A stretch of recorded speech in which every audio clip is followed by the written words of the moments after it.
Irmãos, deixa eu compartilhar uma palavra com vocês, dentro desse contexto que está aqui em 1 Tessalonicenses capítulo 5. O que eu entendo, irmãos, é que o inimigo, ele tem entrado nos nossos lares, ele tem carregado os nossos filhos, e nós estamos acomodados.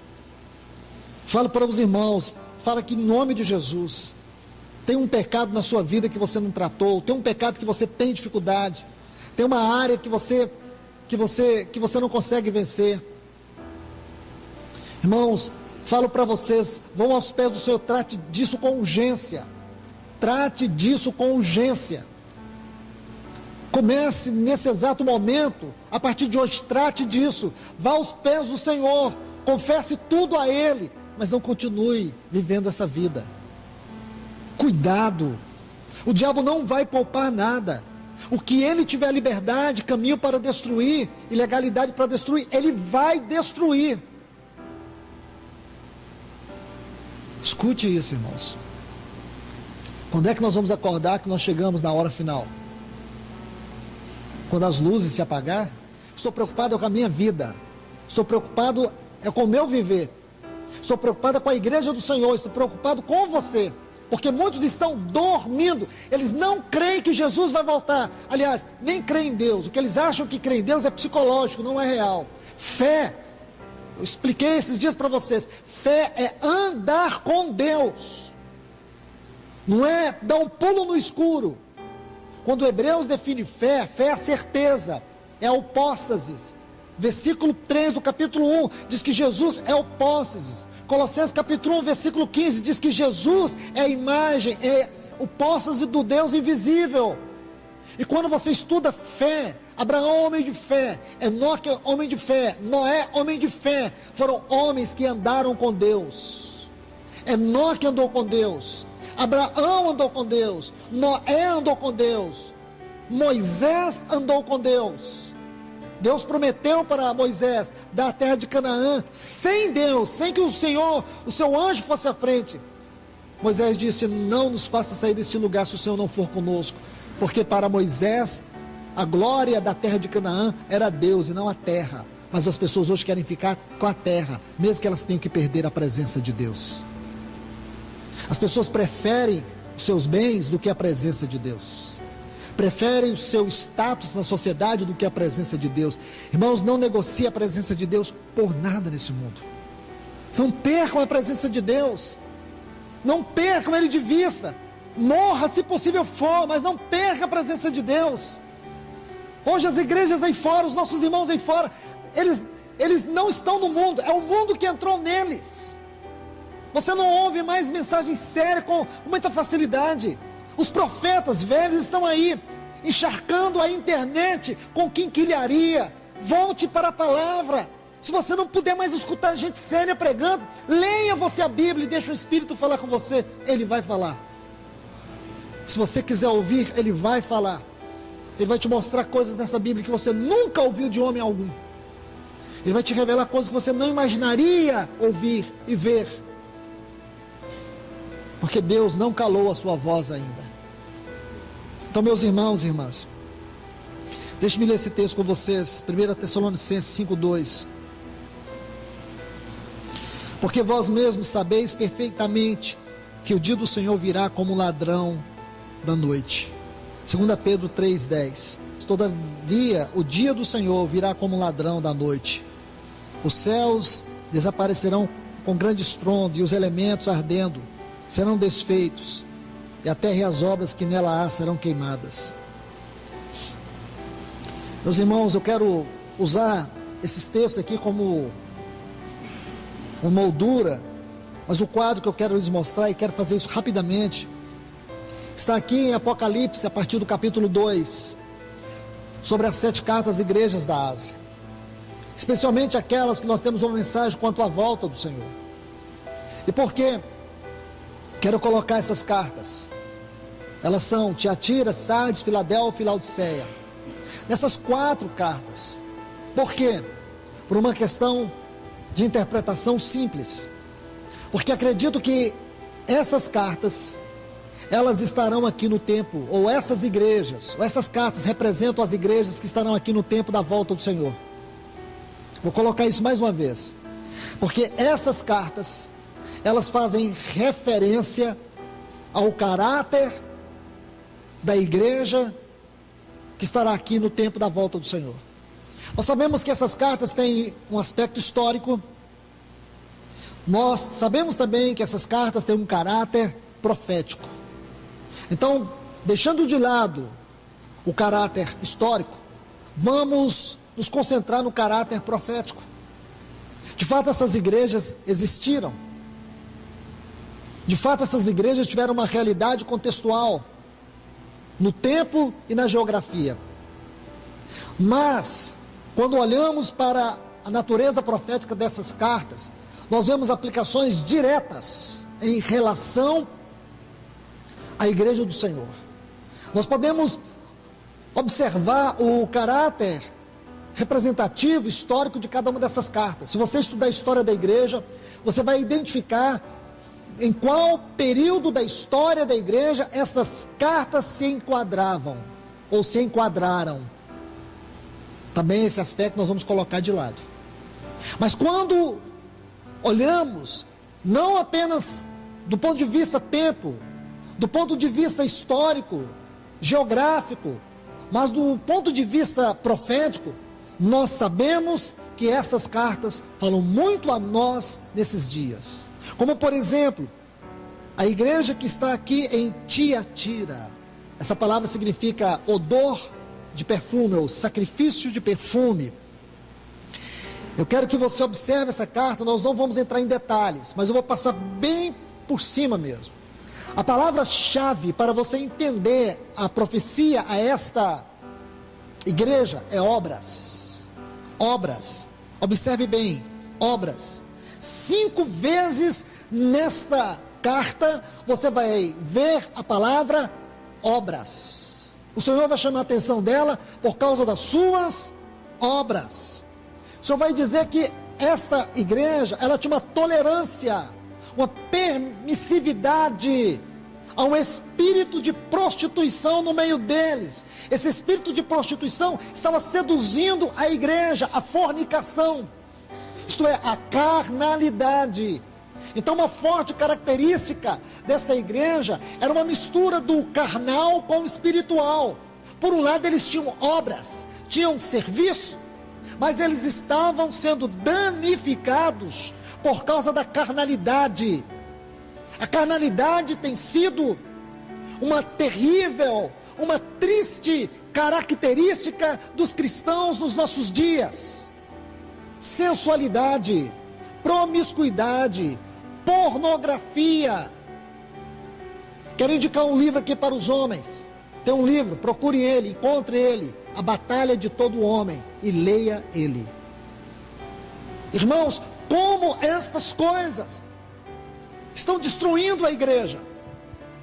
Queremos ter obras, é como se as nossas obras, o nosso serviço, fosse a carapuça para tentar enganarmos a Deus, fosse o nosso disfarce.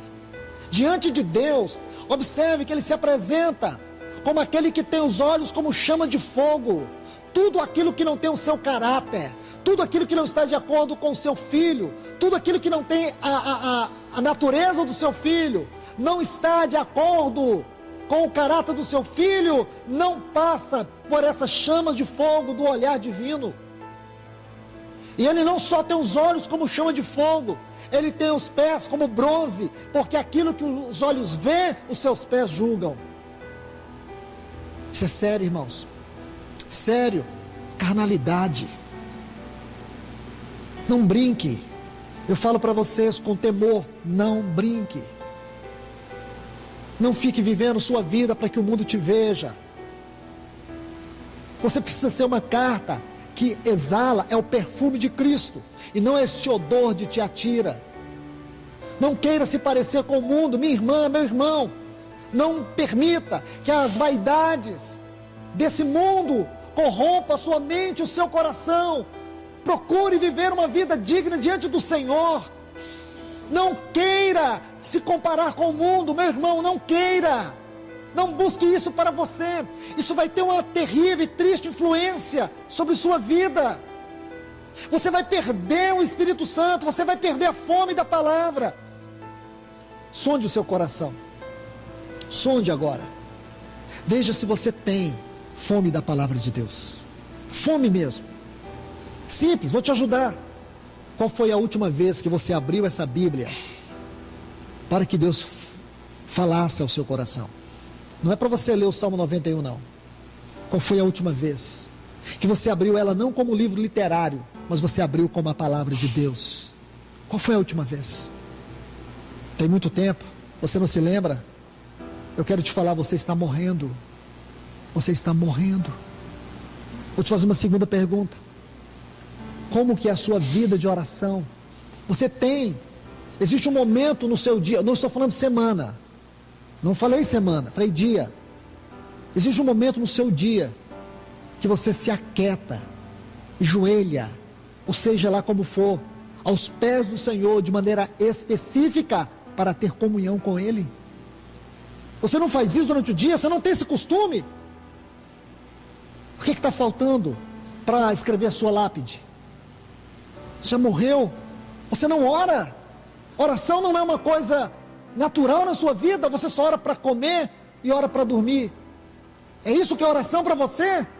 Isso que é Deus para você? Você reduziu a Deus a essa migalha de vida espiritual. Isso não é vida espiritual, irmão. Isso é um lixo religioso. Você não tem vida nenhuma de oração? Você não gosta de orar? Você não gosta de Deus? Você está morto. Essa palavra não está entrando em você. Sabe por que não vai entrar? Porque morto não ouve, morto não vê, morto não fala. É isso, por isso que essa palavra não entra. É porque você está morto, você está morta. Satanás está tripudiando sobre a sua carne, sobre sua mente, sobre sua vida. Irmãos, olhe para Deus nesta hora. Você pode ser um osso naquele vale de ossos secos que Ezequiel viu, mas o Senhor pode te ressuscitar. O Espírito pode te encher e tudo pode mudar, mas abra o seu coração para Ele. Veja o tempo que você gasta à frente de novelas. Olha o tempo que você gasta vendo filmes. Olha o tempo que você gasta ouvindo essas músicas mundanas que falam só de promiscuidade. Olha o tempo que você gasta com o lixo desse mundo. E você vem me dizer que o Espírito Santo está feliz com você. Você vem me dizer que você tem uma fé genuína. Isso não é fé. Isso não é fé, isso não é vida cristã, meu irmão e minha irmã.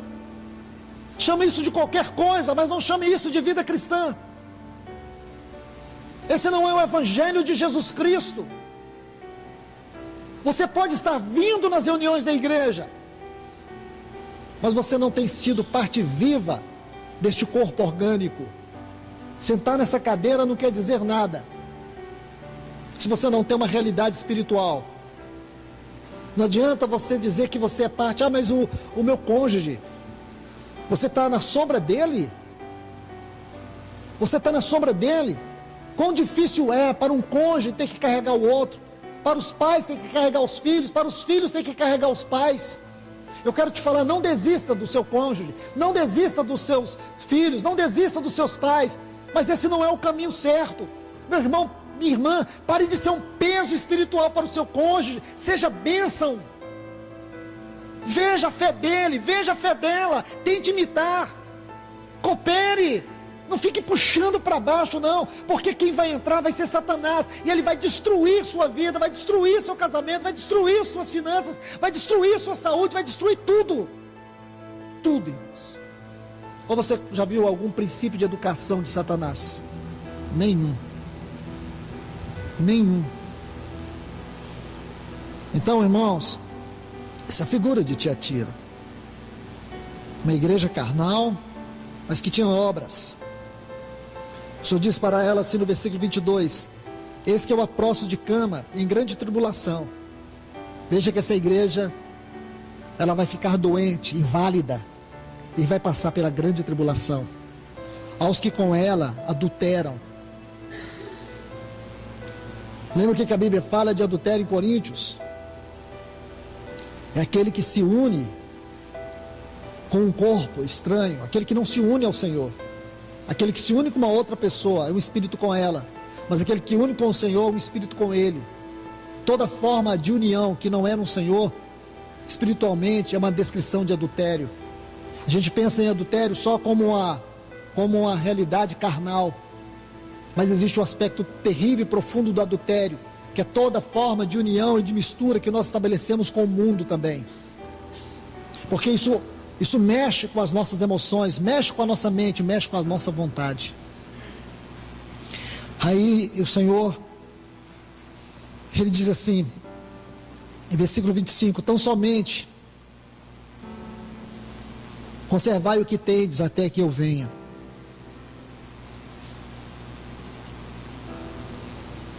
Você vê que no versículo 24, o Senhor diz assim, mas vos digo, a vós e aos demais que estão em Tiatira, tanto quantos não têm essa doutrina.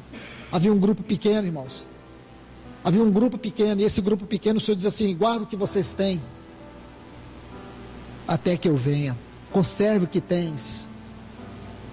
Então não perca. Irmãos, eu queria poder gritar para dizer para vocês, não perca aquilo que o Senhor tem dado a vocês. Você ganhou algo do Senhor, meu irmão.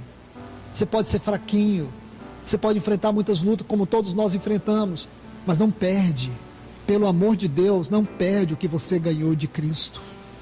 Porque se você perder, você vai cair prostrado em cama, você vai sofrer as aflições, angústias da grande tribulação. Não estou brincando, irmãos.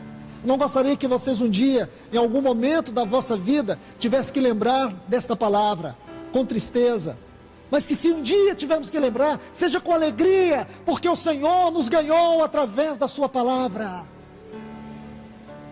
Veja aqui, irmãos, capítulo 3, Sardes. Essa palavra vem do hebraico, de uma palavra hebraica, que significa os remanescentes, ou os poucos que restam. Olha que lindo, irmãos. Os poucos que restam. Não são os muitos. Você olha de maneira geral, são poucas.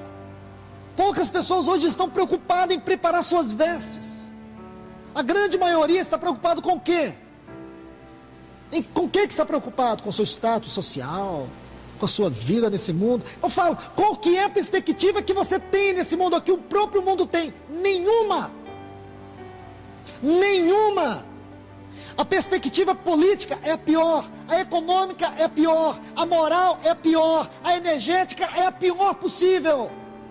E a social, nem se fala. Então qual a expectativa que você tem? Por que você está colocando o coração nesse mundo, enterrando ele nesse mundo? Qual a esperança que esse mundo te dá? Você não sabe, mas eu preciso te dizer, isso é um espírito hedonista. É aquela pessoa que busca o prazer hoje. Ela quer o prazer hoje. Ela amanhece o dia, ela quer sentir bem, quer sentir prazer. Mas veja que nós estamos cercados de pessoas que sofrem. E essa pessoa não é capaz de sofrer com os outros.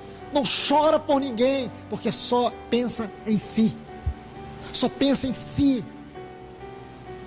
Se protege de todos os lados para não ter que sofrer com ninguém, para não ter que manchar sua vida com a sujeira dos outros, no sentido de não se compactuar. Mas muitas vezes você pegar um irmão na lama e ter que colocar ele nos seus braços, esconder ele no seu coração, proteger ele. Isso é compaixão, isso é misericórdia. Jesus era assim. Por isso que diz, bem-aventurados os misericordiosos, porque alcançarão misericórdia.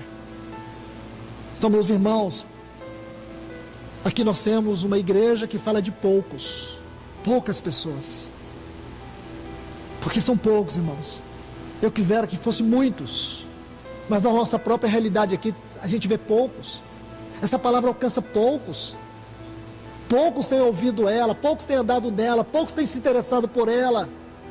Nessas redes sociais, você vai lá, você compartilha uma piada, explode. Você compartilha uma palavra séria, ninguém nem te dá um amém.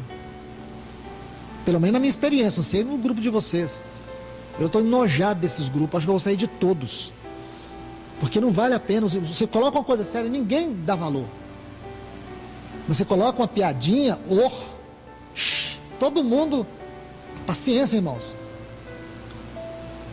Nós precisamos, irmãos, ser esses poucos. Esses poucos. Ele diz assim, versículo 2: ser vigilante, consolida o que resta. Esta frase aqui que descreve esta igreja. Versículo 4: mas tem umas poucas pessoas em Sardes, está vendo? Mas qual é o problema de Sardes? Qual é o problema aqui, irmãos? Uma igreja que não tinha realidade espiritual. Uma igreja que não tinha realidade espiritual. Ela só tinha aparência, mas estava morta. É isso que você vê hoje. As pessoas só têm aparência, elas não têm conteúdo. Elas só têm uma casca, mas elas não têm vida. Elas não conseguem trocar duas palavras falando de Deus.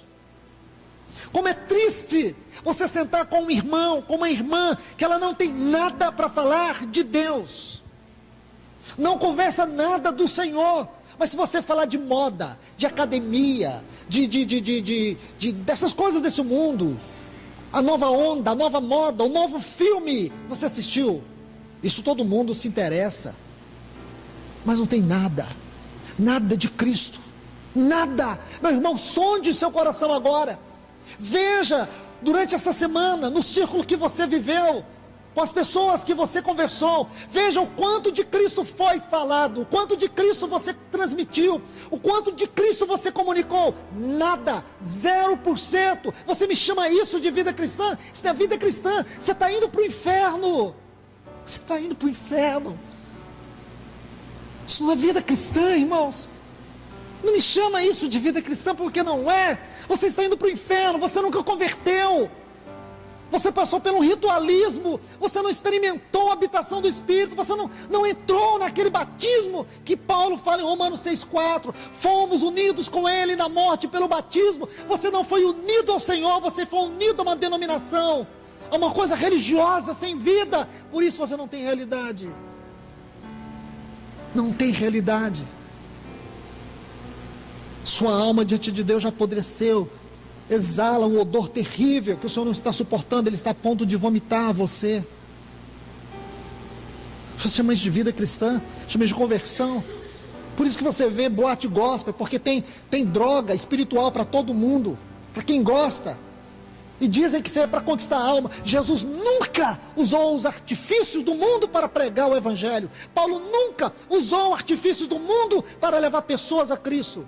O Evangelho, irmãos, é luz das trevas. O Evangelho é o oposto de tudo que está nesse mundo. O Evangelho confronta. O Evangelho não precisa do brilho desse mundo. O Evangelho precisa do poder de Deus. E o que essa igreja não tem. Ela tem ouro, ela tem prata, mas ela não tem vida, ela não tem realidade espiritual. Nós achamos isso bonito. Nós discordamos, mas também não somos o outro lado, não somos a diferença. É isso que o Senhor fala. Ouça o Senhor. A igreja de Sardes tinha algumas poucas pessoas, mas ela não tinha realidade espiritual. O Senhor diz assim a esta igreja, versículo 3: lembra-te, o mesmo que ele diz para Éfeso, lembra-te, não esquece, pois como recebestes, ouvistes. Eu te pergunto, o que você recebeu? O que você já tem ouvido? Será que nesses 17 anos, ou por toda a sua vida cristã, você nunca ouviu nada de Deus? Se você ouviu, eu te pergunto, o que você recebeu? O que você conseguiu extrair? O que você conseguiu guardar de tudo que você ouviu? Ou você só ouviu? Aqui tem uma palavra-chave, guarda-o. Não adianta você receber, não adianta você ouvir, se você não guardar. Porque se você não guardar, não importa o quanto você ouviu e nem de quem ouviu. Judas ouviu de Cristo, porém ele não guardou nada de Cristo. Judas andou com Cristo, ouviu de Cristo, mas ele não guardou nada. Porque Judas foi quem foi, porque Judas nunca guardou o que ouviu. Nunca guardou o que viu, nunca guardou o que recebeu. Aqueles milagres, aqueles ensinos, entravam no ouvido de Judas e saíam pelo outro. E é isso que está acontecendo com você. É o que está acontecendo com você. Sabe por que você tem negado Cristo na sua vida? É porque você só tem ouvido. Você tem recebido, mas você não tem guardado. Por isso você perdeu a realidade espiritual. Não é importante quanto você sabe, não é importante quanto você ouve, não é importante quanto você vê, se você não anda, se você não guarda. Esta é a mensagem para a igreja de Sardes. Aí o Senhor diz assim: guarda-o, arrepende-te, pois senão vigiares, virei sobre ti como ladrão, e não conhecerás de modo algum a que hora virei sobre ti. Essa expressão sobre ti, ela é muito contestada por vários escritores sobre o que realmente significa. O que ela significa, irmãos, é aquilo que está lá em Mateus capítulo 25. O Senhor veio para as 10 virgens, mas para aquelas 5 prudentes, o Senhor veio para elas como noivo. Mas para aquelas nécias, o Senhor veio para elas como juízo. Como você quer receber o Senhor? Como seu noivo ou como seu juiz? Para aquelas 5, a vinda do Senhor foi gozo. A vinda do Senhor sobre aquelas pessoas foi gozo. Mas para aquelas nécias, a vinda do Senhor foi de profunda tristeza. Assim o Senhor diz aqui em Sardes, algumas poucas pessoas. Vamos agora para a igreja de Laodiceia, de Filadélfia, me perdoe. Esta é a igreja que nos fala da verdadeira comunhão. Essa igreja nos fala da verdadeira união, uma união na verdade. Porque o Senhor se apresenta a essa igreja como verdadeiro, porque só existe comunhão e unidade na verdade. E esta igreja é uma igreja que tem um lugar muito especial no contexto dessas 7 cartas, porque nela tem uma porta aberta. E nós sabemos que essa porta aberta tem muito a ver com aquilo que Jacó viu, o céu aberto. Aquilo que o nosso Senhor interpretou em João 1, quando ele viu o céu aberto. Estevão também viu o céu aberto. Porque a igreja é um lugar onde os céus e a terra se encontram. E sobre a igreja existe uma porta aberta, um caminho aberto. Por mais que os céus e a terra estejam tão distantes, mas espiritualmente a igreja e os céus é algo muito próximo. O Senhor colocou nessa igreja uma porta aberta. Aqui em Laodiceia a porta está fechada. E aqui em Filadélfia a porta está aberta. Esta porta é a porta da casa, porque a casa ela é do Senhor. A porta está aberta, o Senhor pode entrar. Em Laodiceia a porta está fechada e o Senhor está do lado de fora. Esse é o quadro mais triste que você pode encontrar na Bíblia. O Senhor de fora da sua própria casa. Não importa você colocar, não é tão importante você ter uma Bíblia aberta dentro de casa, você colocar hinos da sua casa, se o Senhor está de fora. Não adianta você colocar uma frase bem grande assim na parede: esta casa pertence ao Senhor, mas Ele está de fora. Ele não tem prazer ali dentro. Ali dentro Ele não é adorado, Ele não é expressado. Muitas coisas, muito lixo desse mundo está lá dentro. Muita coisa de internet está lá dentro. Nós temos que expulsar esses demônios da nossa casa com coragem, irmãos. Nós temos que bradar diante do Senhor, no nome de Jesus, que Satanás se retire das nossas casas. Lute, lute. Meu irmão, minha irmã, se vocês são 2 pessoas em Cristo, salvas, lute. Não permita, mostra para os seus filhos. Não adianta agressividade, tem que ter autoridade espiritual. Se não tem autoridade espiritual, então o problema não está com seus filhos, está com você. Não adianta gritar, pegar um facão e arrancar lá e falar assim: quem manda aqui sou eu. Não, quem manda é o diabo. Guarda o facão. Vai para os pés do Senhor. Fala: Senhor, eu quero a vara. Aquela vara que Moisés tinha. Aquela que abriu o mar. É essa vara. A vara da autoridade. Seus filhos podem ter toda a dificuldade do mundo, mas eles vão respeitar a autoridade de Deus na sua vida.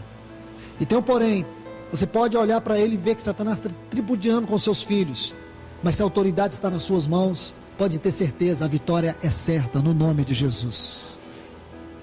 Agora, não seja complacente com os pecados dos seus filhos.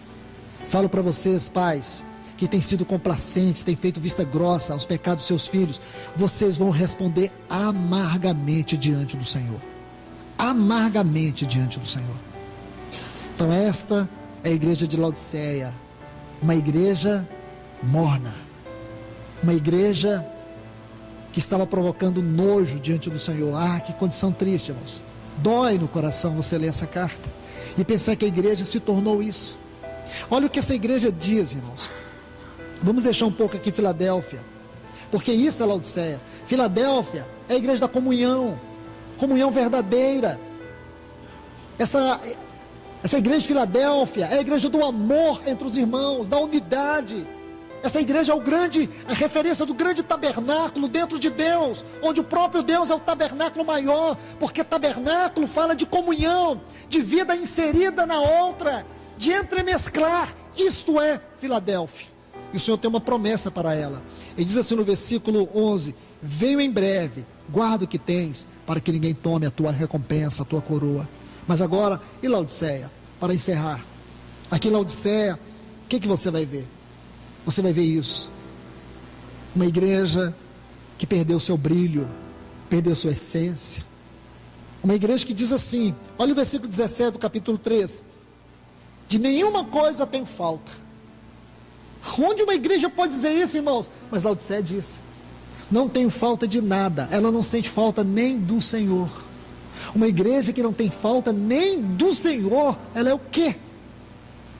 Ela é o que muitos de nós estamos vivendo. Nós não sentimos falta do Senhor mais. Temos tudo, tudo. O que você quiser, o mundo tem. Você conquista, você trabalha, você pode, o suor te dá isso, sua capacidade te dá isso. Por que sentir necessidade do Senhor? E o diabo te ajuda. O diabo ajuda você a ter as coisas. O diabo ajuda você a ter esse emprego. O diabo te ajuda, portas vão se abrindo, esses amigos vão chegando, pessoas vão sendo inseridas na sua vida. O que você vai querer? Um Deus que você nunca viu a face dele? Como é que você vai amar ele? Aí vem incredulidade, aí vem tantas coisas, aí vem tanta circunstância. A oração é a coisa mais difícil. Você ora, a garganta seca, a mente trava, dá palpitação no coração, uma vontade de dormir, a boca não abre, palavras não vêm. Você acha isso normal? Mas quando é para assistir um filme, assistir um futebol, assistir qualquer coisa, o coração acelera. Assistir uma novela, termina aquele capítulo, naquela hora que o cara vai apertar o gatilho, termina o próximo capítulo, você fica louco, já pensando, um dia pensando no próximo capítulo. Como que uma pessoa dessa pode dizer, eu tenho o Espírito Santo em mim? O Espírito que habita em você não é de Cristo. O Espírito que habita em você é do anticristo. Sai disso, meu irmão, enquanto há tempo. Sai disso enquanto há tempo. Aí o Senhor, Ele diz para esta igreja, eis que estou à porta e bato, e chamo, se alguém ouvir minha voz, e abre a porta, eu entrarei, e cearei com ele e ele comigo. O Senhor está à porta. O Senhor está à porta, irmãos, batendo para entrar. Esse não deveria ser o lugar dele, mas você que fechou.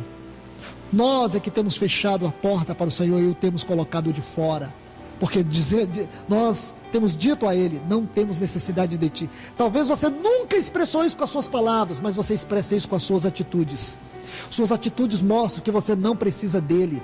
Suas atitudes mostram que você não quer Ele, você não quer a companhia dEle. Sabe quando você quer Ele? É quando as coisas apertam. Aí você fala, ai meu Deus.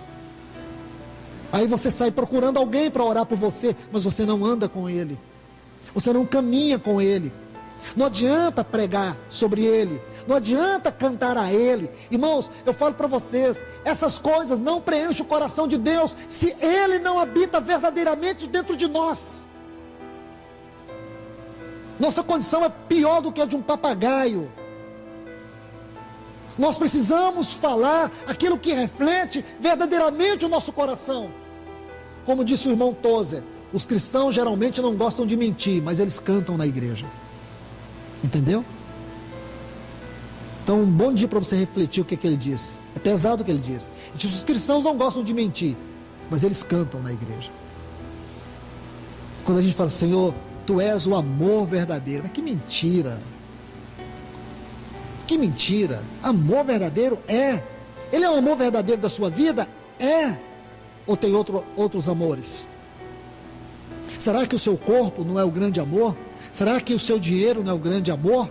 Será que o seu cônjuge não é o seu grande amor acima dele, acima de Deus, seus filhos? Será que você não colocou sua casa? Será que você não colocou o seu emprego? Será que você não tem colocado muitas coisas no seu coração e não sobrou nada para ele? Você quer dar para ele o quê? Aquele cantinho que não cabe mais nada? É isso que você quer dar? A gente canta. Então isso é mentira. Senhor, Tu és tudo na minha vida. Ah, que mentira. Falo para vocês, irmãos, acho que a gente deveria ser sincero e dizer assim, eu não canto essa canção porque não é verdade em mim. Não é verdade. Eu não te amo. Como Pedro um dia foi sincero para o Senhor disse, Pedro, Tu me amas? O Senhor perguntou 3 vezes, na terceira vez, Pedro disse, Senhor, Tu sabes. Sabe o que ele quer dizer? Tu sabes que eu não te amo como o Senhor me ama. Foi a primeira vez que Pedro foi sincero. Por isso que o Senhor não desistiu de Pedro, porque o Senhor viu em Pedro ainda uma porta aberta para ele entrar. Sabe o que eu quero te dizer? Meu irmão, minha irmã, deixa uma porta aberta para o Senhor entrar. A despeito do que você tem feito, a despeito de quem você é, deixa uma porta aberta para o Senhor entrar. Não feche a porta, porque um dia pode ser tarde demais. Que o Senhor nos abençoe, irmãos. Senhor, nós nos colocamos debaixo da Tua voz, da Tua palavra, pedindo que o Senhor tenha misericórdia de nós. Tenha misericórdia de minha vida, Senhor. Tenha misericórdia da vida dos meus irmãos e das minhas irmãs aqui. Senhor, o que nós ouvimos aqui foi um brado do Teu coração, Senhor. Porque muitos de nós, nesta manhã, neste lugar, podem estar perdidos e indo para o inferno. Muitos não acreditam nisso, Senhor. Eu não posso imaginar que alguém teria coragem de pregar uma palavra dessa, se não fosse do Senhor. Eu entrego esta palavra em Tuas mãos, Senhor. Mas eu venho te pedir em nome de Jesus, no nome do Teu Filho, o único Filho que Tu tinhas por toda a eternidade, o Senhor deu por nós. E é nesse grande nome do Teu Filho que eu te peço, fala ao coração desta igreja mais uma vez. Senhor, mesmo aqueles que estão com a porta fechada, mesmo aqueles, Senhor, que já decidiram não abrir a porta, eu só quero te pedir uma coisa: bate nessa porta, nessa manhã, Senhor. Por mais que a incredulidade já dilacerou toda a sua vida, já tomou conta de toda a mente, eu te peço, bate mais uma vez, por amor ao Teu nome, por amor a Ti mesmo. Bate nesse coração, Senhor.